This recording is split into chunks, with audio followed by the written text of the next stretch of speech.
মনে হয় ভাই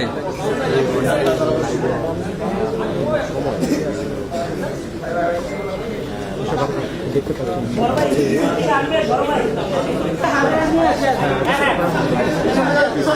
আরো পিছনে যান।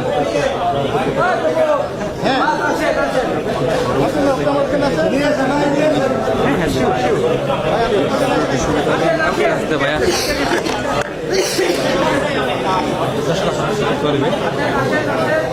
অনেক সময়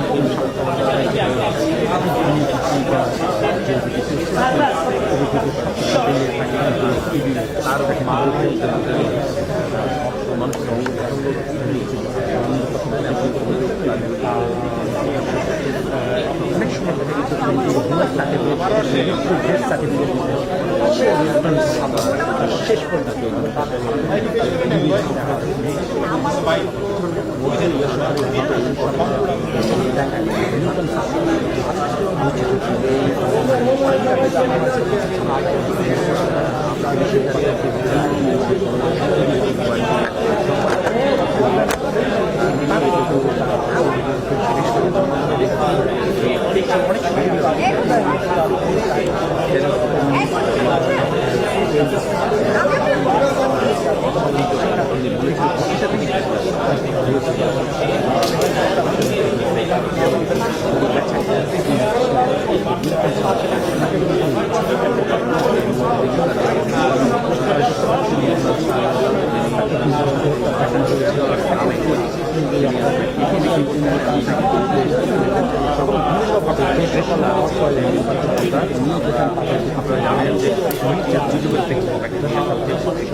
আপনার কাছ থেকে ডক্টরের নাম্বারটা আমি একটা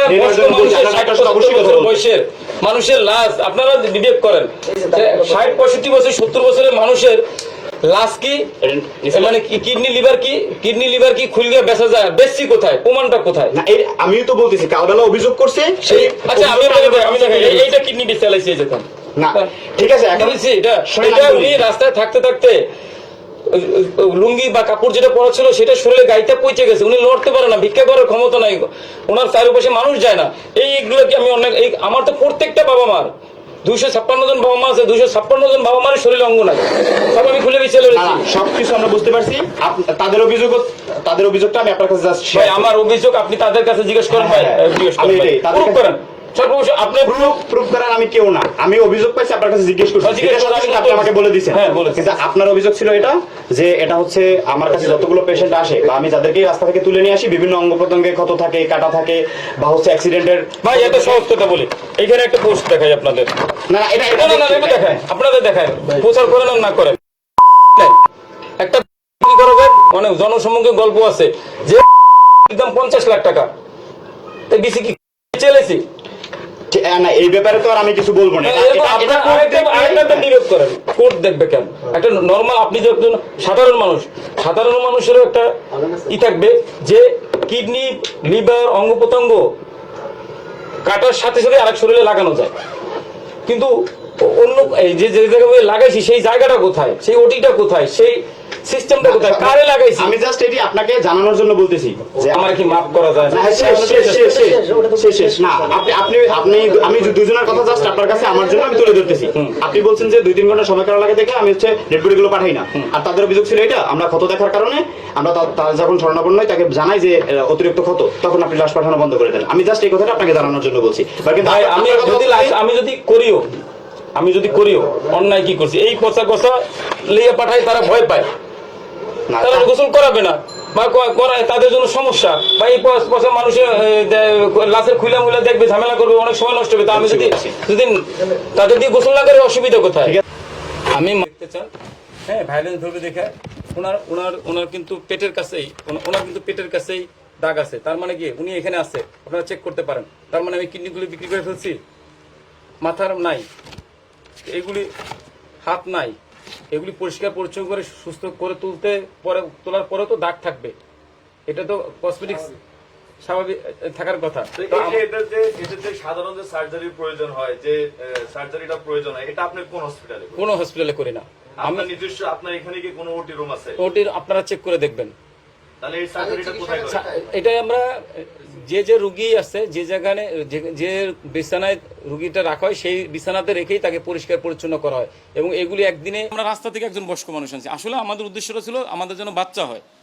একটা বয়স্ক মানুষ ঘরে থাকলে নাতিপুতি তাড়াতাড়ি আসবে এরকম একটা প্রবাদ আছে। তো রাস্তা তো কত মানুষ পুরে থাকে, আমি আগারগাঁও থেকে আসার সময় একটা অজ্ঞাত মানুষ তুলছি ভাই, এই তোলাটাই আমার জন্য আজকে কালো হয়ে দাঁড়াইছে। এবং উনি আসার পরে আমার ব্যবসা বাণিজ্যের সুফল হয়েছে। আমার ঘরে আমার দুইটা ছোট বাচ্চা, আপনি দেখলে মাথা খারাপ হয়ে যাবে, এত সুন্দর বাচ্চা। এরপরে জীবন পরে বাচ্চা হয়েছিল। হ্যাঁ 14 দিনের মাথা আপনার ভাবি সুসংবাদ দিছে যে আমার ঘরের বাচ্চা বা আমি প্রেগনেন্ট।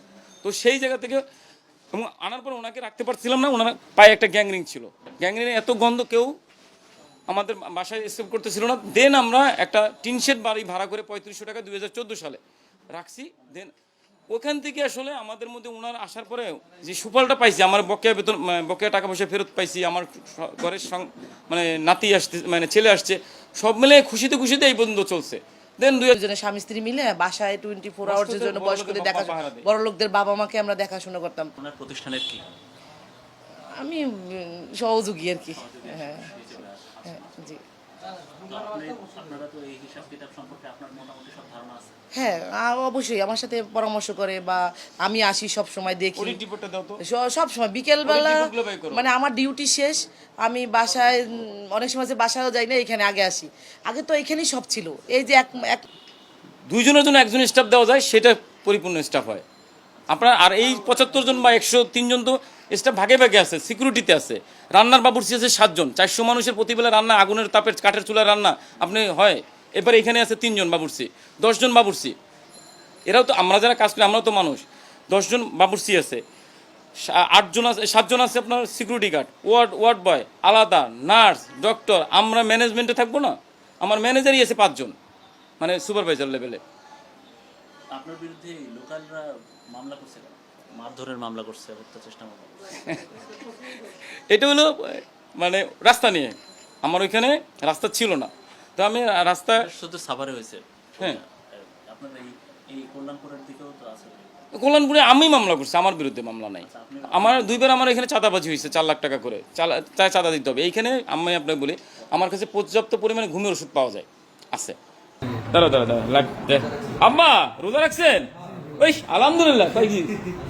আম্মা আপনার কি হয়েছিল?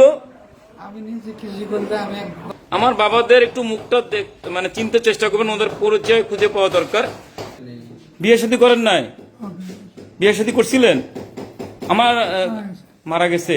এমনি আপনার দিমু 500 না 500 দেওয়া যাবে না। বিড়ি দিমু সিগারেট দিমু, এই যে নাম কও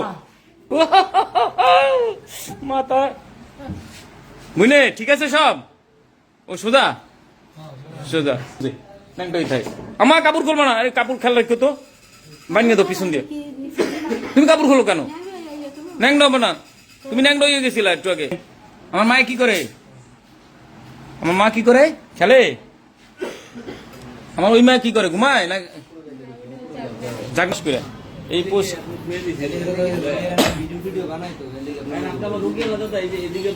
আমাদের শুভাকাঙ্ক্ষী সবাই ভালো থাকবেন, আমার পরিবারের জন্য দোয়া করবেন। আমাদের পরিস্থিতি আসলে সাভারের যে 300-400 বা আমার জন্য আশ্রয়স্থল করছি, আসলে এটা কোনো ব্যাপারই না। এটা খুব ছোট্ট পরিসরে হয়ে গেছে, এর চেয়ে আরো বড় পরিসরে করতে হবে, কারণ শত শত বাবা মা আমার আশ্রয়ে চলে আসতেছে। আসলে কি বলবো, যদি 3-4 দিনে 17-18 জন উঠাইতে হয় তাহলে বুঝেন কি পরিমাণে বাবা মা রাস্তায় এবং আমাকে উঠাইতে হইতেছে। পুরো যে কোনো মেডিকেলের চেয়ে কম না, এরকম পরিস্থিতি হয়ে গেছে। যাই হোক, আমাদের শুভাকাঙ্ক্ষী সবাই ভালো থাকবেন, আর দয়া করে অনুগ্রহ ভিডিওটা শেয়ার দিবেন, যেন আমি যাদের ফেসগুলি আপনাদেরকে দেখাইলাম যেন চিনে পরিবারে ফেরত নিতে পারে বা ফেরত যাইতে পারে, চিনতে পারে, সেজন্য সবাই ভিডিওটা শেয়ার দিবেন। সবাই ভালো থাকবেন, আল্লাহ হাফেজ।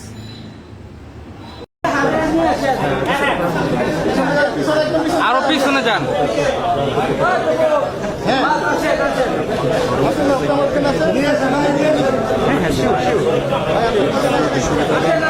ভাইয়া করবে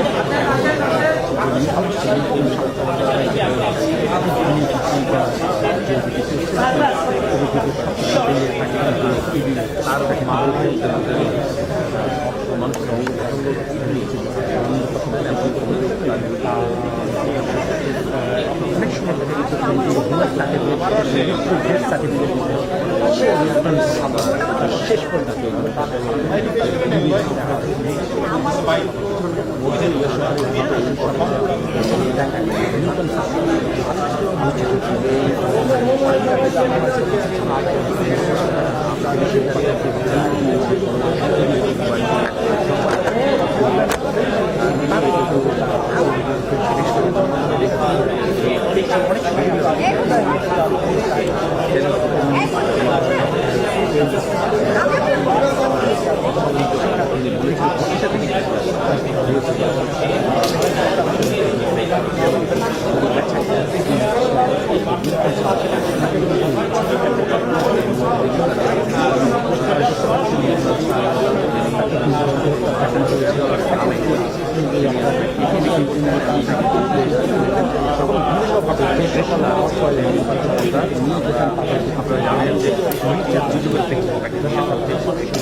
কয়েকদিন আগে